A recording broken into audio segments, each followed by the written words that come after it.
নমস্কার। গল্পের তরীতে সকল শ্রোতা বন্ধুদের স্বাগত জানাই। গল্পের তরীর আজকের নিবেদন মানিক বন্দ্যোপাধ্যায়ের লেখা গল্প পূজারীর বউ। বাহিরে অমাবস্যার গাঢ় অন্ধকারে অবলুপ্ত পৃথিবী এত রাত্রে শুধু কয়েকটি রহস্যময় শব্দের সাহায্যে চিহ্নিত হয়। কাদম্বিনীর চোখে ঘুম নাই। বিছানায় উঠিয়া বসিয়া কান পাতিয়া সে রাত্রির প্রত্যেকটি দুর্বোধ্য ভাষা শুনিতে থাকে। ঝিঝির শব্দ এমনই একটানা বিরামহীন যে থাকিয়া থাকিয়া আপনা হইতে তাহার শুনিবার অনুভূতি বিরাম নেয়। চেষ্টা করিয়াও আর যেন ডাক শোনা যায় না। ঘরের পিছনে নিম গাছটার পাতায় পাতায় সহসা বাতাস দীর্ঘশ্বাস ফেলিয়া যায়। শুকনো আম পাতাগুলি উঠানের এক পাশ হইতে অন্য পাশে উড়িয়া যাওয়ার সময় যেন তাহারা প্রতিধ্বনি করে। দূরে শিয়াল ডাকিয়া ওঠে। তাদের আর্তকণ্ঠ নীরব হইবার বহুক্ষণ অবধি গ্রামের কুকুরগুলি চিৎকার থামিতে চায় না। কাছেই কোথায় একটা প্যাঁচা বীভৎস চিৎকারে রাত্রেকে কয়েক মুহূর্তের জন্য কদর্য করিয়া তোলে। খানিক পরে অদূরে বড় রাস্তায় গরুর গাড়ির চাকার ক্যাচ ক্যাচ শব্দ ওঠে। গরুর গলায় বাঁধা ঘণ্টার আওয়াজ শোনা যায় এবং অতি অকস্মাৎ রাত্রির এই সমস্ত নিজস্ব শব্দকে ছাপাইয়া উঠিয়া কাদম্বিনীর সর্বাঙ্গে রোমাঞ্চ তুলিয়া দিয়া প্রতিবেশী রমেশ হাজরার কচি ছেলেটা কাঁদিয়া ওঠে। কাদম্বিনী থরথর করিয়া কাঁপিতে থাকে। তাহার বুকের মধ্যে ঢিপ ঢিপ করে, সর্বাঙ্গ ঘামে ভিজিয়া যায়। রমেশ হাজরার বউ ছেলে মানুষ, তাহার ঘুম ভাঙিতে দেরি হয়। ছেলেটা অনেকক্ষণ কাঁদে। শুনিতে শুনিতে কাদম্বিনীর মাথার মধ্যে তার চেতনা নির্ভরহীন হইয়া যায়। একটা অদ্ভুত সমতলতার অনুভূতি তরঙ্গায়িত হইয়া উঠিয়া তাকে একপাশে ঠেলিয়া ফেলিয়া দিতে চায়। কাদম্বিনী সভয়ে চৌকির প্রান্ত দুই হাতে প্রাণপণে চাপিয়া ধরে। প্রকৃতপক্ষে রমেশ হাজরার ছেলেটার কান্না শুনিবার আশঙ্কাতেই বাসন্তী অমাবস্যার রাত্রিটি কাদম্বিনীর কাছে বিনিদ্রিত ও শব্দময়ী হইয়া উঠিয়াছিল। রমেশের বউ ছেলে হওয়ার সময় এখানে ছিল না, বাপের বাড়ি গিয়াছিল। মাসখানেক আগে 4 মাসের ছেলে কোলে সে ফিরিয়া আসিয়াছে। তার কয়েকদিন পরেই তার ছেলের কান্না কাদম্বিনী গভীর রাত্রে প্রথম শুনিতে পায়। আপনার অসহ্য মনোবেদনা নিয়ে কাদম্বিনী সেদিন ঘরের বাহিরের রোয়াকে মাদুর পাতিয়া নিঝুম হইয়া পড়িয়াছিল। গুরুপদ অনেক বলিয়াও তাহাকে ঘরের মধ্যে নিতে পারে নাই। শেষে হাল ছাড়িয়া দিয়া খানিকক্ষণ তামাক টানিয়া কাদম্বিনীর পাশে বসিয়া ঝিমাইতে আরম্ভ করিয়াছিল। এমন সময় রাত্রির স্তব্ধতার মধ্যে মাটির প্রাচীরের ওপাশে শোনা গিয়েছিল ক্ষীণ কণ্ঠের কান্না। কাদম্বিনী ধর্মর করিয়া উঠিয়া বসিয়া আতঙ্কে উত্তেজনায় দিশেহারার মতো স্বামীকে সজোরে জড়াইয়া ধরিয়াছিল। ওগো, খোকা কাঁদছে, শুনছ? ওগো, তুমি শুনছ? গুরুপদ বলিয়াছিল। রমেশের ছেলে কাঁদছে, কাঁদু, অমন করো না, ভয় কি? কাদম্বিনী অনেকক্ষণ তার কথা বিশ্বাস করতে পারে নাই। বিস্ফারিত চোখে দুই বাড়ির মাঝখানে প্রাচীরটার পাশে আনারস গাছের ঝোপের দিকে চাহিয়া থাকিয়া বারবার শিহরিয়া উঠিয়া বলিয়াছিল, ওগো, আমার খোকা কাঁদছে, আমি স্পষ্ট শুনছি আমার খোকার গলা ওই ঝোপের মধ্যে কাঁদছে, ওই শোনো, শুনছ? আমার খোকার গলা নয়? তারপর হঠাৎ উন্মাদিনীর মতো উঠানে নামিয়া গিয়া সে আনারসের ঝোপটার দিকে ছুটিয়া যাইতেছিল। গুরুপদ তাকে ধরিয়া রাখে। সহজে কি তাকে আটকানো গিয়াছিল? নিরুদ্দেশের দেশ হইতে ফিরিয়া আসিয়া খোকা তার উঠানের পাশে ঝোপের মধ্যে কান্না আরম্ভ করিয়াছে মনে করিয়া শোকাতুরা শীর্ণা মেয়েটির দেহে কোথা হইতে বিস্ময়কর শক্তি সঞ্চয় হইয়াছিল কে জানে। ছাড়ো, নিয়ে আসি। ওগো, তোমার পায়ে পড়ি, আমাকে ছেড়ে দাও। নদীর ধার থেকে খোকা আমার এত দূর এগিয়ে এসেছে, ওইটুকু ও তো আসতে পারবে না। ছাড়া পাওয়ার জন্য বেশিক্ষণ স্বামীর সঙ্গে সে যুঝিতে পারে নাই। সহসা মূর্ছিতা হইয়া গুরুপদের বুকে এলাইয়া পড়িয়াছিল। সেই তার প্রথম মূর্ছা। শেষ রাত্রির আগে সে মূর্ছা আর ভাঙে নাই। রমেশ হাজরার বউকে ছেলে কোলে উঠিয়া আসিয়া কাদম্বিনীর সেবা করিতে হইয়াছিল। অচৈতন্য স্ত্রীর শিয়রের কাছে বিছানায় পা গুটিয়া বসিয়া ঘুমন্ত ছেলেকে কোলে শোয়াইয়া তাকে হাতে চুরি বাজাইয়া পাখা নাড়িতে দেখিয়া গুরুপদর কি মনে হইয়াছিল বলা কঠিন। ঘরের আলোটা যে শুধু তার চোখে নিষ্প্রভ হইয়া গিয়াছিল এটা ঠিক। গ্রামে জমিদার মহিপতি বসাক। গুরুপদ তার পিতার আমলে প্রতিষ্ঠিত দেব মন্দিরের পূজারী। মন্দিরে রাধা শ্যামের মূর্তি আছে। মূর্তির সৌন্দর্য অপরূপ। নিকষ কালো পাথর কুদিয়া এমন মিলন মূর্তি কোন শিল্পী গড়িয়াছিল আজ তাহা জানা যায় না, কিন্তু তাহার প্রতিভা বিগ্রহের মধ্যে আজও বাঁচিয়া আছে। দিনের পর দিন পাথরের দেবতা গুরুপদর চিত্ত হরণ করিতেছিল। মন্দিরে যথারীতি পূজা ও আরতি করিয়া ভোগ দিয়া তার স্বাদ মিটিত না। মন্দিরের দুয়ার বন্ধ করিয়া যখন তার বাড়ি যাওয়ার অবকাশ, টাকার বিনিময়ে দেবসেবার সাময়িক বিরতি, তখনও অনেক সময় সে বহুক্ষণ ধরিয়া বিগ্রহের সামনে চুপচাপ বসিয়া থাকিত। হৃদয়ানন্দের বিনিময়ে দেবতাকে বিনা মন্ত্রে, বিনা গন্ধপুষ্পে, বিনা ধূপচন্দনে পূজা করিত। পরদিন মন্দিরে যাইতে তার দেরি হইয়া গিয়াছিল। মহিপতির বিধবা বোন ভাবিনী একটু পূজা পাগলা। জাতিতে তাতিনি বলিয়া বিগ্রহের কাছে ঘেঁষিবার অধিকার তার ছিল না। মন্দিরের একটা চাবি কিন্তু সে আঁচলে বাঁধিয়া নিয়া বেড়াইত। বিগ্রহকে সেও বোধ হয় ভালোবাসিয়াছিল। কাছে না যাইতে পাক মধ্যে মধ্যে মন্দিরের দুয়ার খুলিয়া চুরি করিয়া দূর হইতে রাধা শ্যামকে দেখিবার স্বাদ সে দমন করিতে পারিত না। ভোরে মন্দিরে আসিয়া গুরুপদর প্রত্যাশায় বসিয়া থাকিতে থাকিতে সেদিন সে এমনই বিরক্ত ও ক্ষুব্ধ হইয়া উঠিয়াছিল যে দেরি হওয়ার কৈফিয়তটা আগাগোড়া শুনিয়াও প্রথমে তার এক বিন্দু সহানুভূতি হয় নাই। পূজা শেষ হইলে কিন্তু বলিয়াছিল, কথাটা ভালো নয় ঠাকুর মশাই, দুটো শোক মনে পুষে রেখেছে, তার উপর ভারী মাসে মূর্ছাটা হলো, শুনে থেকে মনটা কেমন করছে।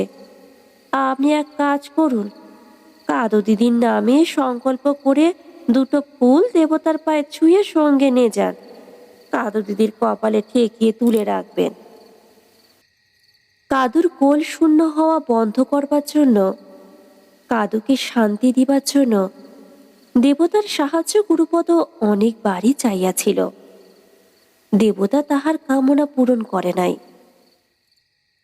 তবু ভাবিনীর কথায় গুরুপদ ব্যাকুল আগ্রহে পুনরায় মনের কামনা নিবেদন করিয়া দেবতার পায়ে ফুল ছোঁয়াইয়া নিয়া গিয়াছিল।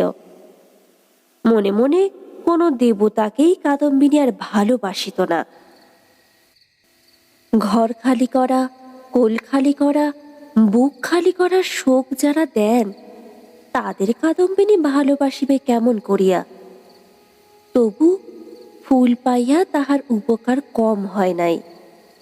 বিকালের দিকে উঠিয়া সে গুরুপদকে খাইতে দিয়াছিল।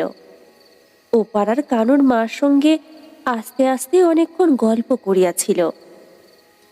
সন্ধ্যার সময় গা ধুইয়া কিছুক্ষণ আহ্নিক করিতেও বসিয়াছিল।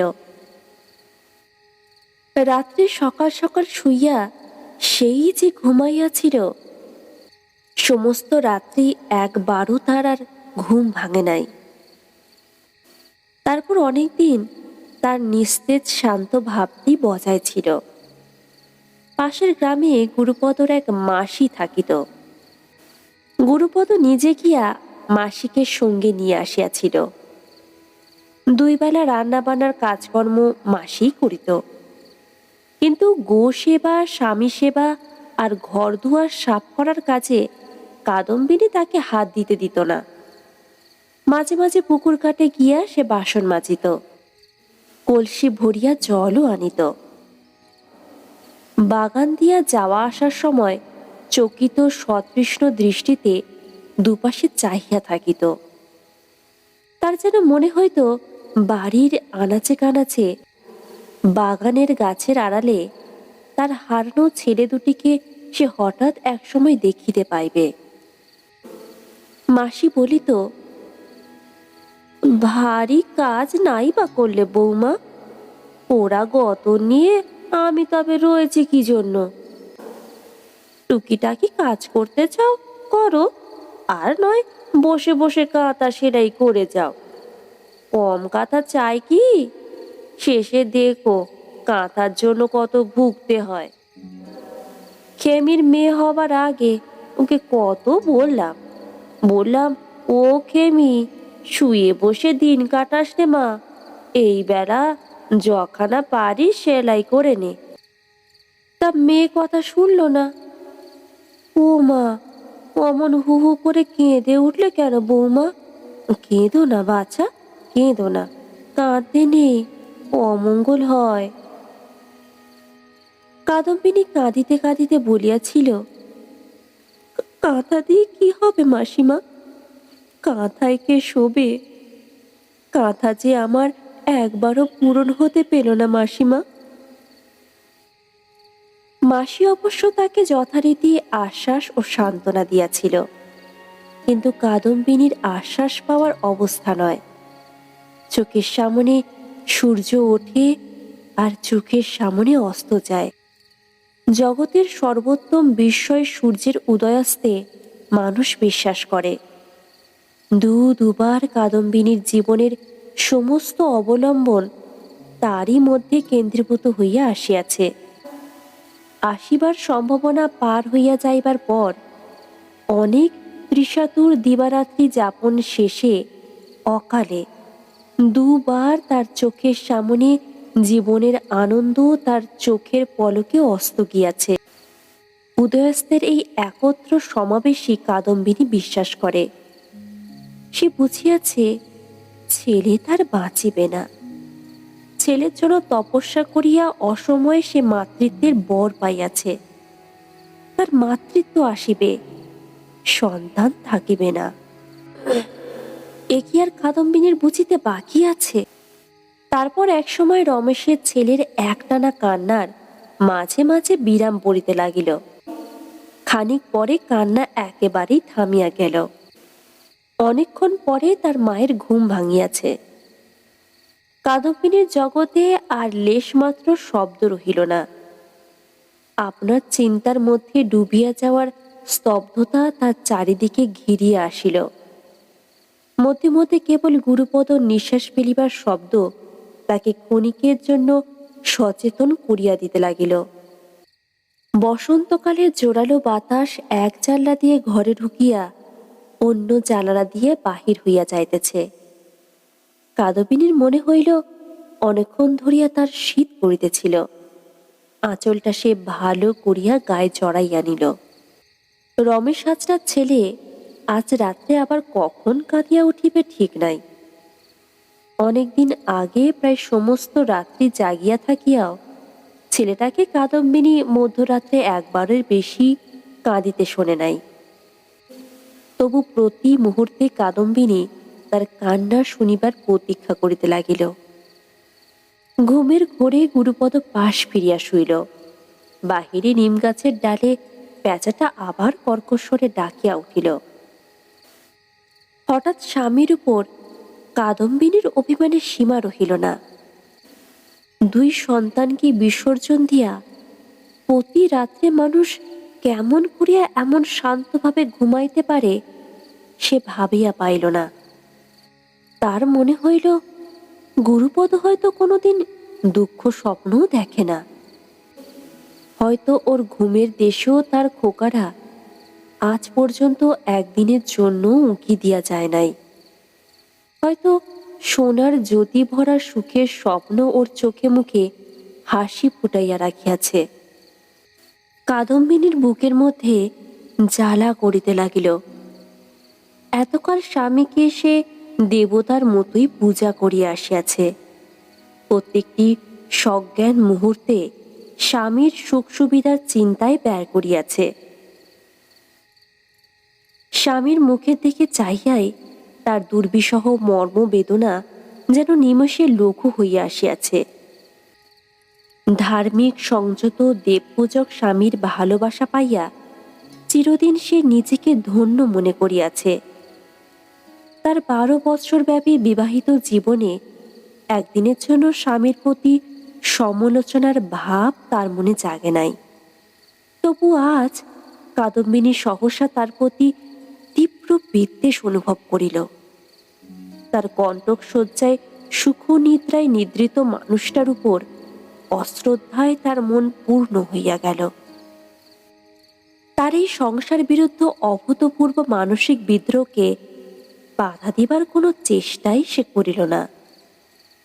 দিনের আলোয় সুস্থ মনে যে চিন্তা ছায়াপাত হইলে সে শিহরিয়া উঠিত, এই রাত্রির অন্ধকারে সেই চিন্তাকেই তার উদ্বেগ মথিত মন সযত্নে পোষণ করিয়া রাখিল। গুরুপদকে তার মনে হইল নির্মম স্বার্থপর। মনে হইল যে দুঃখ ভগবানের দান বলিয়া এতদিন সে জানিয়া রাখিয়াছিল, ভগবান তাহা দেন নাই। গুরুপদই তার জীবনে বারবার এই সর্বনাশ আনিয়া দিয়াছে। দুবার তাকে শেলাঘাত করিয়াও গুরুপদর স্বাদ মেটে নাই। পুনরায় সেই একই অভিনয়ের আয়োজন করিয়াছে। শয্যা ছাড়িয়া কাদম্বিনী মেঝেতে নামিয়া গেল। দুহাতের কোনোই মেঝেতে স্থাপন করিয়া করতলে মুখ রাখিয়া সে যেন একটা শারীরিক যন্ত্রণাই সহ্য করিবার চেষ্টা করিতে লাগিল। এইখানে এই কঠিন মেঝের উপর বিছানা পাতিয়া তার ছেলে দুটিকে সে শোয়াইয়া রাখিত। চৌকিতে গুরুপদ করিত শাস্ত্রপাঠ, কাজে তার মন বসিত না। 10 মিনিট পর পর ঘুমন্ত ছেলেকে না দেখিয়া গিয়া সে স্থির থাকিতে পারিত না। ঘুম ভাঙিয়া কখন ছেলে তার কাঁদিয়া ওঠে শুনিবার জন্য সর্বক্ষণ উৎকর্ণ হইয়া থাকিত। শাস্ত্র পাঠান্তে গুরুপদ যাইত মন্দিরে। মন্দির হইতে ফিরিয়া রমেশ হাজরার সঙ্গে বসিত দাবা খেলিত। অনেক রাত অবধি হয় মন্দিরে বসিয়া থাকিয়া নয় কারো বাড়ি আড্ডা দিয়া বাড়ি আসিত। তার ছেলের প্রাপ্য সময় ব্যয় করিয়া সে যে খাদ্য প্রস্তুত করিয়া তাই আহার করিয়া এমনই নিশ্চিন্ত গভীর নিদ্রায় রাত কাটিয়া দিত। তার ছেলে মরিয়া গেলে তাকে সান্ত্বনা দিত গুরুপদ।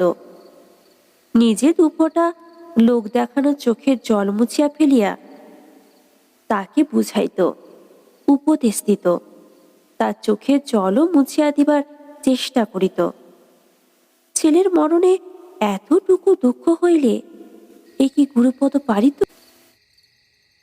এই স্মৃতি কাদম্বিনীর চিত্তকে দহন করিতে লাগিল সবচেয়ে বেশি। তার মতো তার স্বামীও যদি পুত্রশোকে উন্মাদ প্রায় হইয়া উঠিত, আর যদি সে স্বামীর শোকাতুর মূর্তি কল্পনায় আনিতে পারিত, মনের জ্বালা বোধ হয় তার খানিকটা জুড়াইয়া যাইত। কিন্তু সন্তানকে নদী তীরে বিসর্জন দিয়া আসিবার গুরুপদকে বারেকের তরে আত্মহারা হইতে দেখিয়াছিল বলিয়া কাদম্বিনী স্মরণ করিতে পারে না। তার মনের মধ্যে গুরুপদ মায়া মমতাহীন অত্যাচারীর রূপ গ্রহণ করিয়া রহিল। কাদম্বিনী ধীরে ধীরে উঠিয়া বসিল। গুরুপদর ঘুমন্ত মুখখানি একবার দেখিবার ইচ্ছা সে দমন করিতে পারিতেছে না।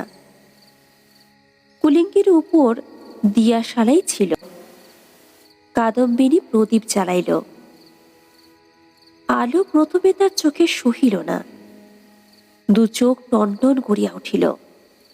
সে চোখ বন্ধ করি বাতাসে প্রদীপ নিভিয়া যাইবার উপক্রম করিতেছিল। কাদম্বিনী রুদ্র চোখের পাতায় আলোর রক্তিম সংবাদ এমনই একটা বিরক্তিকর চাঞ্চল্য হইয়া রহিল যে তার মনের জ্বালা আরও বাড়িয়া।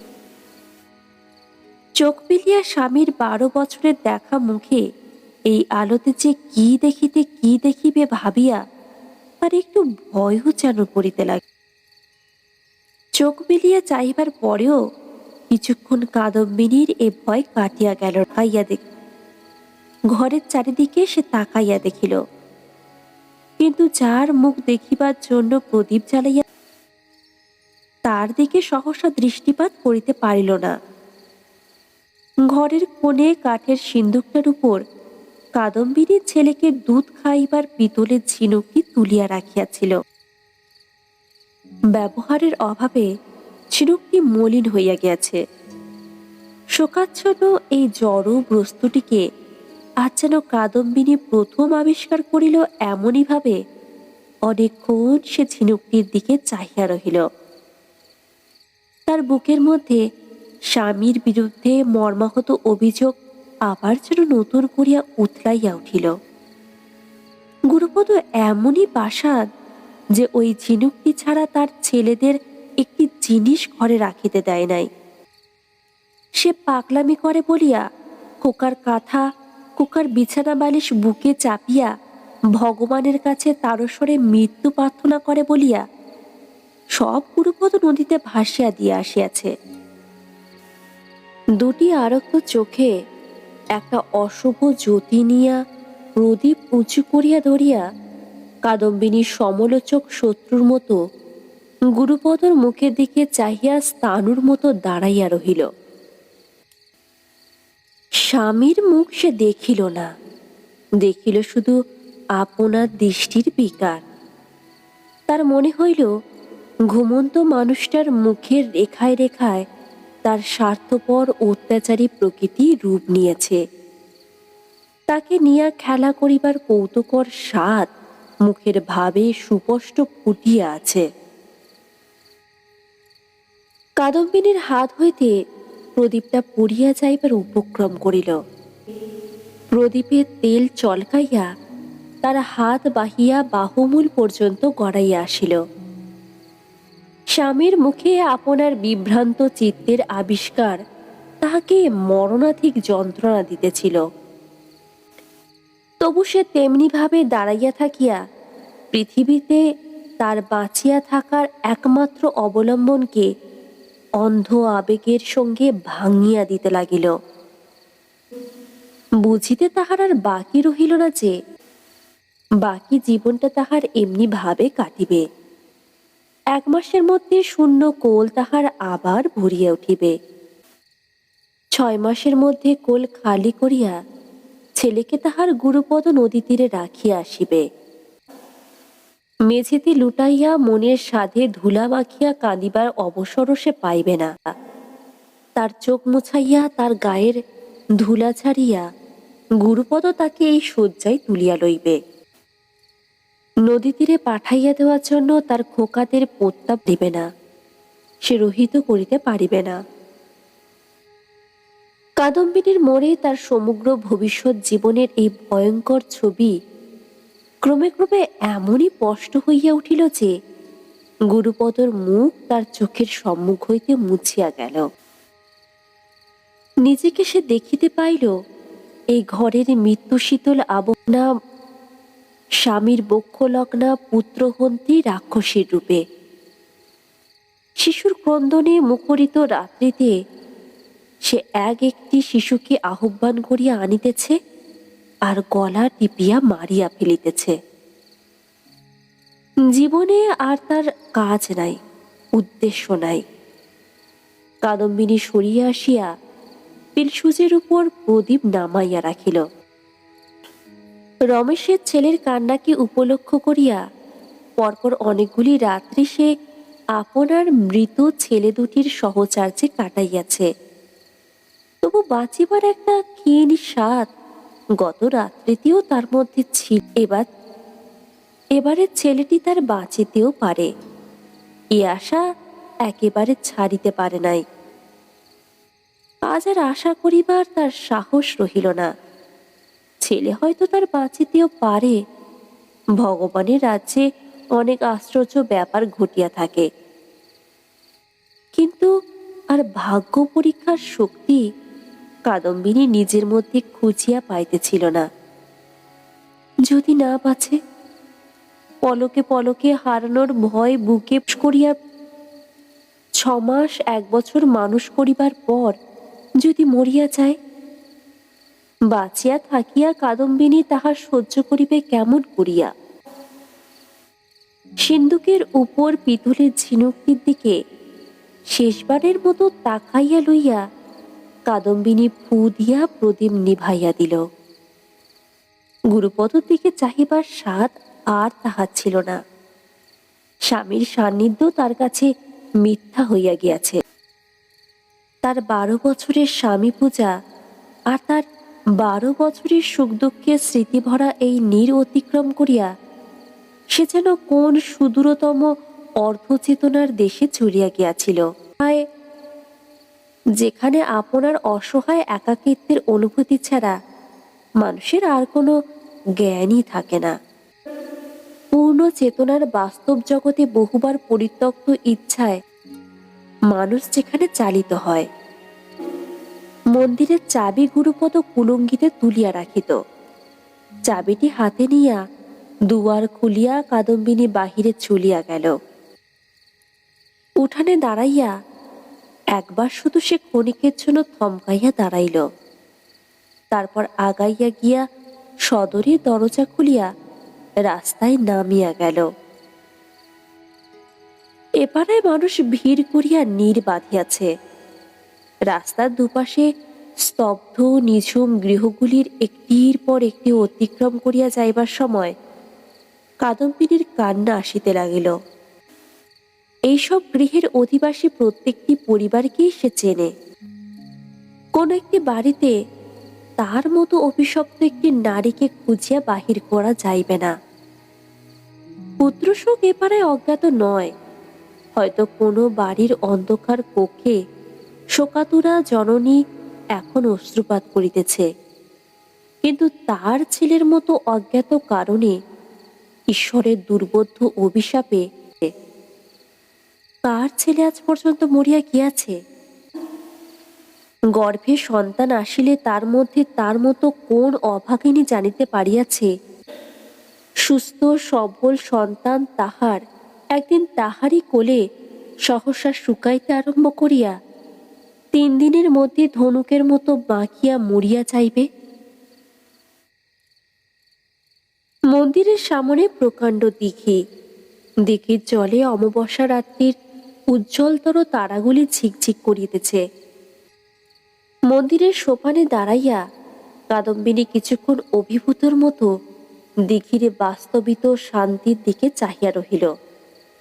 তার মনে হইল, মরিবার মতো প্রয়োজন ছাড়া এ দিঘিকে যেন ব্যবহার করিতে নাই, অপরাধ হয়।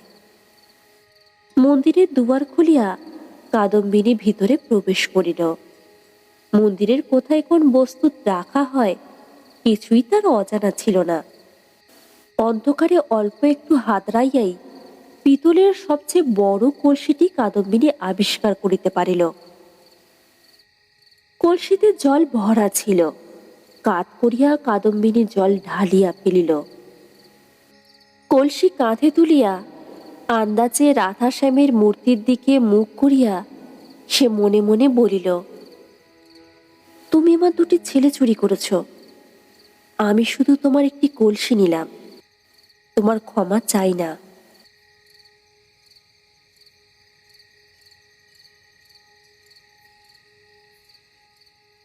গল্পটি এই পর্যন্ত সমাপ্ত হলো। আপনারা শুনছিলেন মানিক বন্দ্যোপাধ্যায়ের লেখা গল্প পূজারীর বউ। গল্পটি ভালো লাগলে অবশ্যই করে লাইক করবেন, কমেন্টে আপনাদের মূল্যবান মতামত জানাবেন। গল্প পাঠ যদি একটু ভালো লেগে থাকে চ্যানেলটি সাবস্ক্রাইব করে নেবেন।